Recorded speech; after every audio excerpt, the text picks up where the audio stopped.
Bonjour à tous, ravie de vous accueillir sur cet atelier dans le cadre du premier salon virtuel de l'entreprise de La Roche-sur-Yon, atelier qui va traiter d'un sujet franchise puisque le titre de cet atelier est Devenir entrepreneur franchisé, les bonnes clés et les étapes à connaître. Alors moi je suis Rose-Marie Moins, je suis directrice de l'animation et de la promotion à la Fédération française de la franchise. Une première question qu'il faut se poser avant de ou de se lancer dans un projet de franchise, c'est ce que j'appelle l'autodiagnostic. Il ne faut jamais oublier que devenir franchisé, c'est avant tout être un entrepreneur. Donc, il faut se poser les bonnes questions par rapport à ce projet de création d'entreprise. Est-ce que vous avez vraiment envie d'être votre propre patron ? Puisque, comme je vous le disais, être franchisé, c'est avant tout être un entrepreneur. Le franchisé crée sa propre entreprise comme tout entrepreneur et il va devoir gérer son sort seul à partir de là.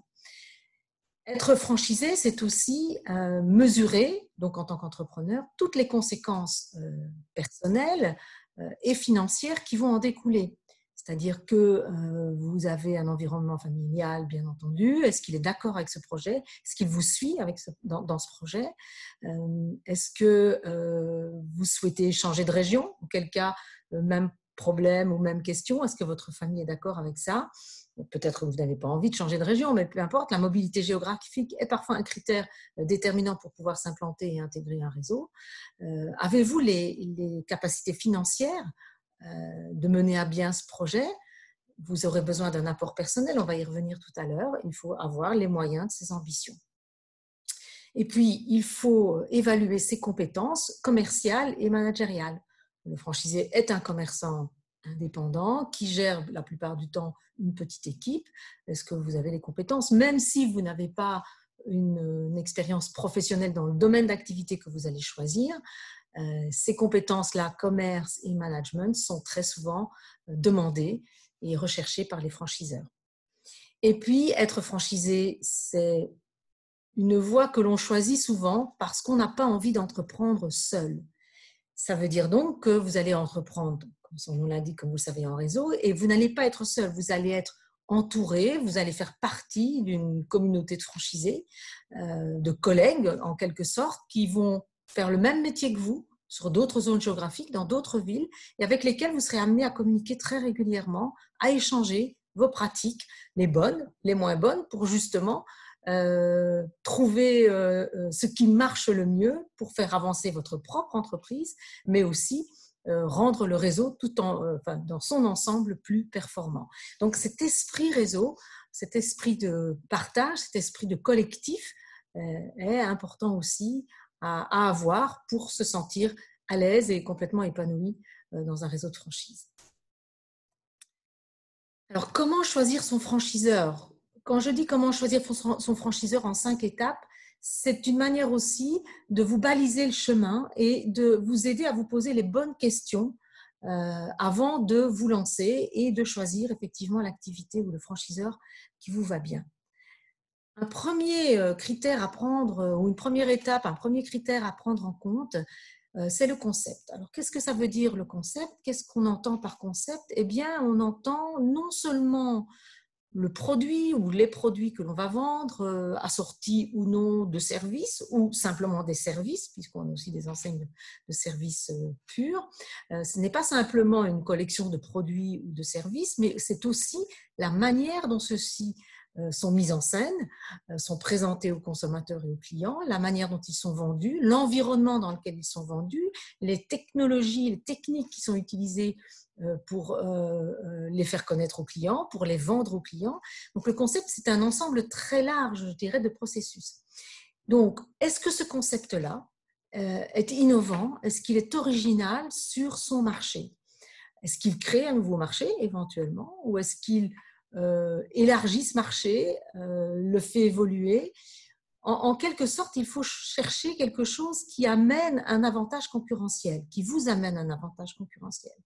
Parce que si c'est pour faire quelque chose qui existe déjà à des dizaines d'exemplaires, je ne dis pas que ça ne sera pas possible, mais ça sera beaucoup plus difficile de prendre des parts de marché sur justement des marchés très matures, avec beaucoup d'intervenants, que sur des marchés un peu plus neufs peut-être, ou sur un marché très mature, sans originalité, sans quelque chose qui vienne bousculer un peu les codes et apporter quelque chose de neuf aux consommateurs. Donc, quelle est l'originalité du concept? Le marché, je viens d'en parler, quelle est la taille du marché, quelles sont ses perspectives de développement.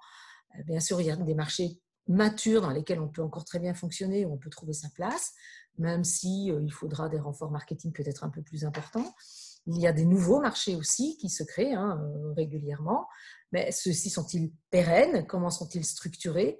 Est-ce que ces nouveaux marchés sont viables partout en France, uniquement à Paris, plutôt dans les petites villes? Enfin, il y a vraiment une étude de marché très précise à faire pour voir si l'activité, là où vous souhaitez l'implanter, a vraiment sa place. Est-ce que le franchiseur qui vous propose ce concept l'a testé au préalable? Une des, je dirais, des contraintes ou des obligations du futur franchiseur, c'est avant tout de tester son modèle, de tester le modèle qu'il veut vous vendre par la suite. Il teste ça dans ce qu'on appelle des sites pilotes, qui sont des magasins, des boutiques, des agences, peu importe, dans lesquels il va mettre en place ce modèle qu'il a dans la tête, le réaliser, l'expérimenter, le faire vivre, le modifier, le faire évoluer, avant d'en avoir un modèle, je dirais, le plus précis possible et le plus performant, le plus rentable possible. Et ce n'est qu'à ce moment-là qu'il pourra vous le vendre. Donc, est-ce qu'il a expérimenté son modèle dans les sites pilotes, avec succès, bien entendu? A-t-il déjà des franchisés? Depuis combien de temps? Combien de franchisés? Tout ça, ce sont des questions à vous poser pour un peu déterminer dans quelle mesure ce concept a déjà pris racine dans le territoire. Quelle est l'histoire et l'évolution du concept aussi et du réseau de manière générale. Une chose essentielle à intégrer, une question primordiale à se poser avant de se lancer, quoi qu'il arrive, c'est: est-ce que ce concept que je vise me plaît? Est-ce que je me sens à l'aise avec cette activité? Est-ce que c'est quelque chose qui me passionne? Est-ce que c'est quelque chose que j'ai toujours envie de faire?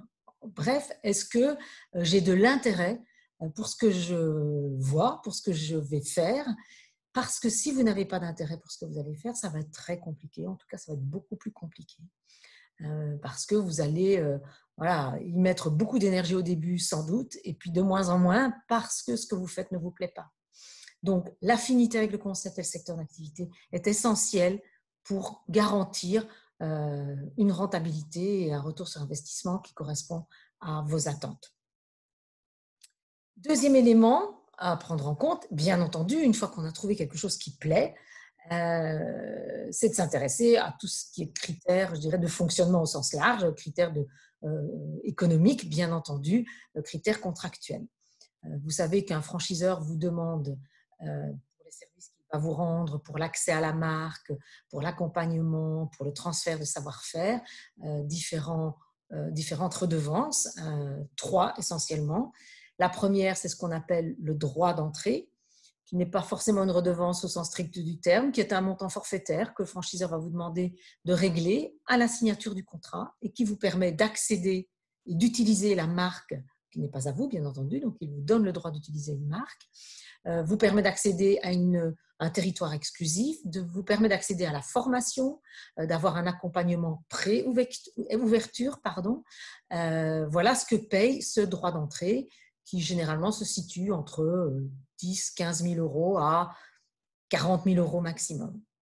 Et puis, une fois que vous serez en activité, et que vous fonctionnerez et que vous gérerez votre entreprise, le franchiseur se rémunérera avec ce qu'on appelle les royalties, c'est-à-dire un pourcentage sur le chiffre d'affaires hors taxe qui sera en général prélevé mensuellement. Ces royalties se situent pour leur compte entre 2 et 5% du chiffre d'affaires hors taxe. Et puis, troisième redevance, qui est souvent demandée quand le réseau commence à avoir une certaine taille, un certain nombre de points de vente, c'est ce qu'on appelle les redevances de publicité nationale ou les redevances indirectes, et qui ont pour objectif, ces redevances que vous allez verser aux franchiseurs, de mener, de construire et d'acheter des campagnes de publicité nationales avec pour objectif de faire monter la marque en notoriété, qu'elle soit mieux connue auprès du consommateur et que le consommateur se rende, bien entendu, dans les boutiques là où il se trouve. Ces redevances de communication nationale sont calculées sur le même principe que les redevances et les royalties directes, c'est-à-dire un pourcentage sur le chiffre d'affaires hors taxe. Autre élément chiffré et comptable, l'investissement total. Le franchiseur va vous dire, bien voilà, pour ouvrir une boutique dans mon réseau, vous avez besoin d'un montant de 200 000 euros. Qu'est-ce que ça veut dire? Ça veut dire qu'avec 200 000 euros, vous avez une boutique prête à l'emploi, c'est-à-dire qu'il y a tout dedans, elle est complètement aménagée, vous avez un stock de départ, vous avez payé votre fonds de garantie de loyer, voilà, vous avez votre système informatique, tout y est. Voilà ce qu'on entend par investissement total. Dans la grande majorité des cas, les futurs franchisés n'ont pas cet argent disponible et donc ils vont faire un emprunt à la banque, donc un prêt commercial. La banque ne prêtera pas 100% de l'investissement total. La banque, de manière générale, prête autour de 70% de cet investissement total. Donc, si je reprends mon exemple de 200 000 euros d'investissement total, vous devez avoir quelque chose comme 60-70 000 euros d'apport personnel, c'est-à-dire d'argent, de liquidité, de mise de fonds propres pour pouvoir faire monter le dossier et obtenir, sur base d'un business plan que vous allez construire avec votre expert comptable, présenter à la banque, d'obtenir ce fameux prêt bancaire. Intéressant aussi de savoir quelle est la rentabilité du concept que l'on vous vend, à quelle échéance est-ce qu'il sera rentable, en quelle échéance vous aurez votre retour sur investissement, vous atteindrez votre point mort et vous pourrez commencer à vous payer. De la même manière, quel est le chiffre d'affaires moyen à maturité que le franchiseur peut vous donner. Ce ne seront jamais que des moyennes. Le franchiseur ne s'engagera pas sur un chiffre d'affaires bien précis, bien déterminé. Il vous dira, mes sites pilotes font tel chiffre d'affaires, mes franchisés en moyenne font tel chiffre d'affaires. Et normalement, si vous suivez le concept à la lettre, vous devriez pouvoir faire ce même chiffre d'affaires. Il ne s'engage pas parce que ce n'est pas lui qui est aux commandes de la boutique, ce n'est pas lui qui gérera l'entreprise, il vous donnera tous les moyens pour gérer l'entreprise, mais c'est vous qui serez à l'action et aux manettes. Quelle est la durée du contrat? Pour combien de temps allez-vous vous engager? Eh bien, en général, l'engagement, il est de minimum 5 ans, maximum 10 ans, et assez généralement 7 ans. Pourquoi 7 ans? Parce que le prêt bancaire qui vous sera octroyé est en général un prêt d'une durée de 7 ans et le contrat de franchise, la durée du contrat se cale sur la durée du prêt. Dans quelles conditions vous pourrez renouveler ce contrat, ce qui est généralement le cas et qui arrive très fréquemment, à peu près 6 à 7 fois sur 10, le franchisé renouvelle au moins une fois son contrat. Est-ce que vous aurez, si vous vendez des produits, est-ce que vous aurez une exclusivité d'approvisionnement à respecter? C'est-à-dire que le franchiseur va vous imposer que les produits que vous vendez doivent être soit achetés directement chez lui, puisqu'il aura une centrale d'achat, soit chez des fournisseurs qu'il vous référencera. Bénéficierez-vous d'une zone géographique exclusive? Ça veut dire qu'il n'y aura pas d'autres magasins de la même marque sur une zone qui vous sera réservée et sur laquelle vous serez exécuter et à travailler. Troisième point et troisième étape ou troisième critère à analyser, c'est tout ce qui concerne l'aide et l'assistance et l'accompagnement du franchiseur. En fait, un franchiseur doit respecter, ou la franchise plutôt, doit respecter 3 critères pour être déclarée franchise. C'est-à-dire que la franchise, c'est une marque que l'on met à votre disposition, un savoir-faire qu'on va vous transférer et un accompagnement pendant toute la durée du contrat. Mais cet accompagnement-là, il démarre déjà bien en amont. Il démarre dès que vous vous êtes tapé dans la main avec le franchiseur en disant « Ok, on va faire affaire ensemble et on va construire le projet ». Donc, c'est ce qu'on appelle l'aide à l'ouverture ou avant l'ouverture plutôt. Est-ce que le franchiseur va vous aider à rechercher un emplacement? Est-ce qu'il va vous aider à rechercher un financement? Au moment de l'ouverture, il sera présent, dans quelle mesure, pendant combien de temps, qui viendra vous aider, pour s'assurer que tout fonctionne normalement et puis voilà, vous soulager un peu pendant ces premiers jours, premières semaines où on est toujours très stressé. La formation initiale, je parlais du savoir-faire là tout de suite, et bien le savoir-faire se transmet, il se transmet par la formation initiale qui va se dérouler avant le lancement de l'activité, qui va vous permettre d'acquérir tous les process, toutes les règles de bon fonctionnement et de mise en application du concept. Quelle est la durée de cette formation? Quelques semaines, quelques mois, ça varie en fonction du concept. Où aura-t-elle lieu? Quel est son contenu? Et pendant le contrat, ça c'est la partie importante aussi de l'accompagnement, pendant toute la durée du contrat, vous aurez un animateur de réseau qui sera votre personne de contact entre le siège et vous-même, avec lequel vous allez travailler de manière continue, pratiquement, à l'amélioration de vos performances. L'animateur, c'est votre référent réseau. Et c'est avec lui que vous allez identifier les leviers de développement de votre activité pour être toujours plus performant, faire un meilleur chiffre d'affaires, une meilleure rentabilité, ce qui va vous satisfaire et satisfaire le franchiseur également. Quatrième point, comment se passe la vie dans le réseau? Le franchiseur est propriétaire du concept, l'a développé au préalable, bien entendu, vous le met à disposition, mais on est bien d'accord que, comme toute entreprise, ce concept doit évoluer. Il doit rester pérenne et pertinent sur le marché. Donc, cette évolution, bien entendu, c'est le métier du franchiseur d'avoir une vue à long terme, au moyen terme, à minima, pour être au courant effectivement des évolutions produits, techniques, technologiques et vous les transmettre. Mais il doit aussi être en phase avec la réalité du terrain. Et ce sont les franchisés qui sont sur le terrain, qui sont au contact des clients et qui peuvent remonter aussi énormément d'informations qui seront très utiles pour justement améliorer le concept et le savoir-faire. Donc, comment les franchisés sont-ils consultés dans le réseau? Est-ce qu'il y a des commissions, de l'intranet, des conventions, des réunions régionales? Il y a beaucoup de ce que nous appelons dans notre jargon des instances de dialogue qui vous permettent d'échanger entre franchisés et franchiseurs. Dernier élément, le développement et l'évolution du réseau. C'est aussi un signe, en tout cas un élément à regarder. C'est comment le réseau se développe, à quel rythme il s'est développé, avec quel type de franchisé. Est-ce que le concept a déjà évolué depuis le début, ce qui vous permettra de voir effectivement si ce franchiseur est à l'écoute. Est-ce qu'il a des projets d'évolution sur les produits, les services, les technologies, etc. Important aussi d'être conscient du processus de recrutement.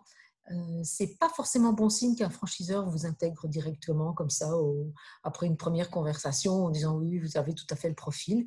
Il faut savoir que les franchiseurs ont quelque part une forme de profil de franchisé. Ils ont un peu d'expérience, ils ont intégré des gens qui venaient de milieux complètement différents et ils peuvent apprécier peut-être parfois des profils qui sont plus compatibles que d'autres avec le réseau et la manière de fonctionner.